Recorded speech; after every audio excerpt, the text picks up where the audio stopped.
Wanyambe, selamat pagi saudara-saudari yang dikasihi Kristus.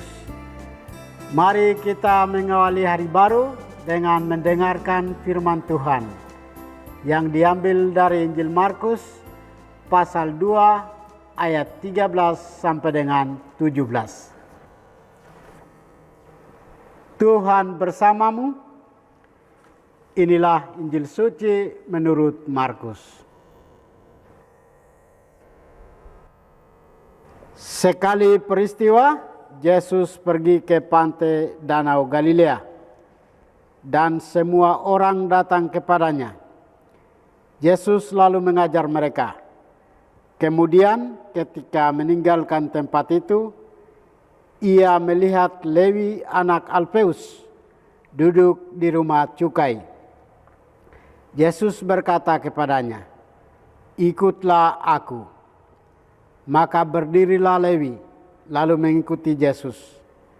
Kemudian, ketika Yesus makan di rumah Lewi, banyak pemungut cukai dan orang-orang berdosa makan bersama dengan dia dan murid-muridnya. Sebab banyak orang yang mengikuti dia.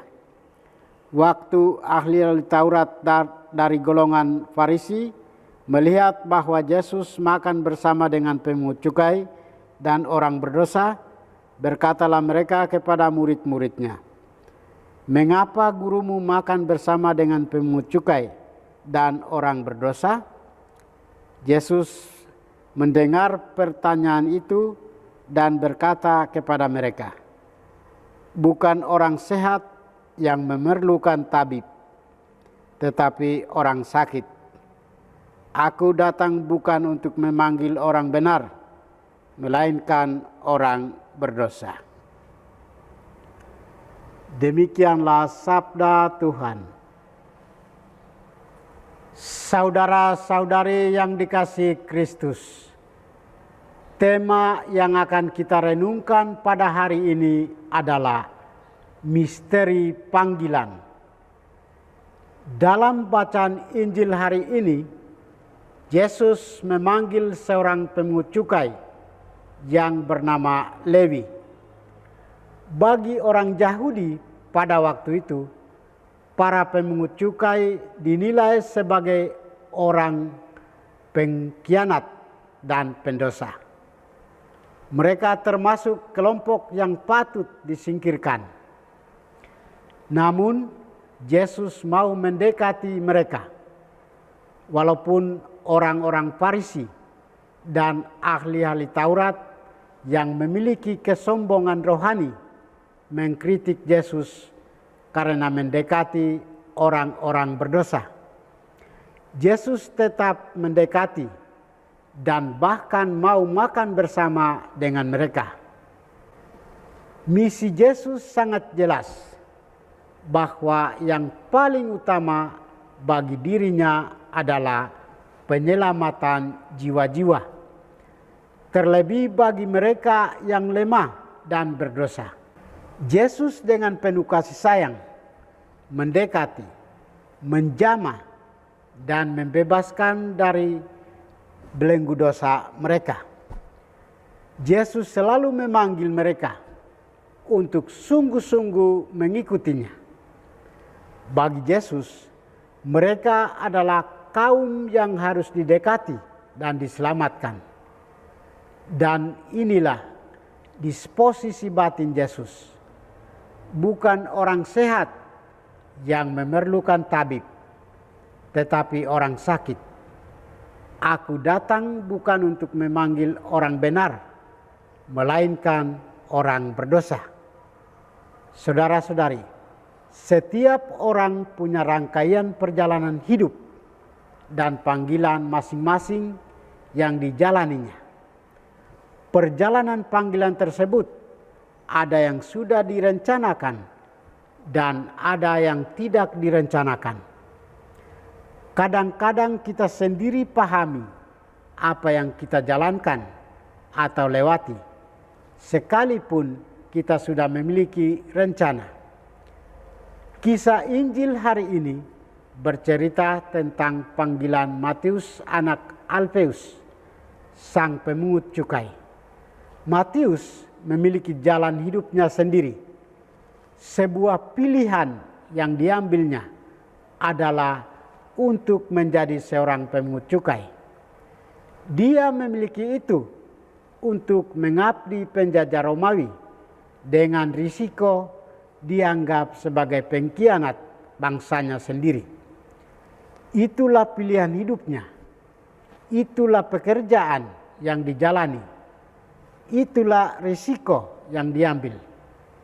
Jalan hidup sebagai pemungut cukai adalah jalan hidup pendosa di mata bangsa Yahudi. Ia tahu dan sadar bahwa sebuah pilihan dan panggilan hidup yang tak pantas dijalani karena memihak pada penjajah. Tetapi itulah pilihan hidup baginya untuk dijalani. Namun semuanya menjadi berubah saat ia membuka diri pada panggilan Yesus. Ikutlah aku.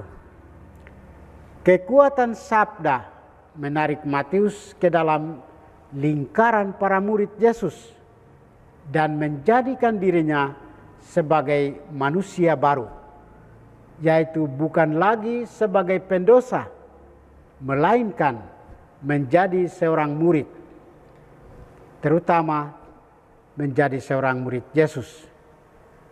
Keterbukaan hati Matius untuk berbalik dan meninggalkan pekerjaannya juga merupakan sebuah pilihan dalam menanggapi panggilan Yesus untuk masuk dalam karya keselamatan Allah.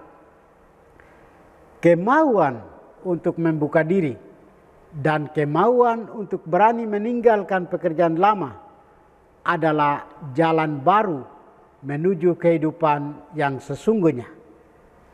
Inilah yang disebut sebagai pertobatan sejati yang dialami oleh sang pemungut cukai itu.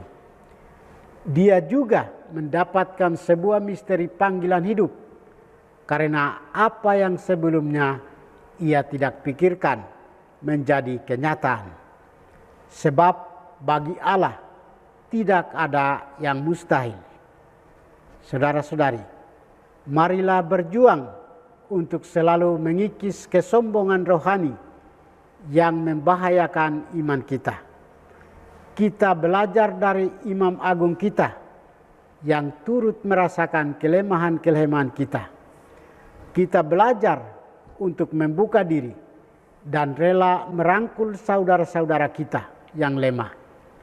Kita menaruh perhatian dan cinta, bukan penghakiman bagi mereka yang sedang mengalami krisis iman. Kita dengan rendah hati ambil bagian dalam penyelamatan jiwa-jiwa yang mulai jauh dari Tuhan. Tuhan memberkati kita. Marilah kita berdoa. Tuhan, pagi ini kembali kami naikkan syukur dan permohonan. Terima kasih sudah menjaga kami saat tidur maupun bangun. Terima kasih untuk udara sejuk dan segar pagi ini. Bukalah mata hati kami, mampukan kami memandang kemurahan dan karya-Mu, serta memuji dan memuliakan-Mu melalui pekerjaan dan pelayanan kami hari ini. Bimbinglah kami selalu untuk menyadari kesalahan kami dan bertobat, sehingga kami sungguh rendah hati, mau membuka hati, dan siap menerima rahmat-Mu yang tinggal dalam hati kami. Kristus terang dunia, berkatilah keluarga kami. Jadikanlah kami alat kasih-Mu, dan pantaskanlah kami menjadi hamba-Mu yang setia. Demi Kristus Tuhan dan pengantara kami. Tuhan bersama-Mu, semoga kita sekalian, orang-orang yang kita kasih dan doakan, seluruh aktivitas kita hari ini, dilindungi, dibimbing, dan diberkati oleh berkat Allah yang Maha Kuasa. Dalam nama Bapa dan Putra dan Roh Kudus. Amin.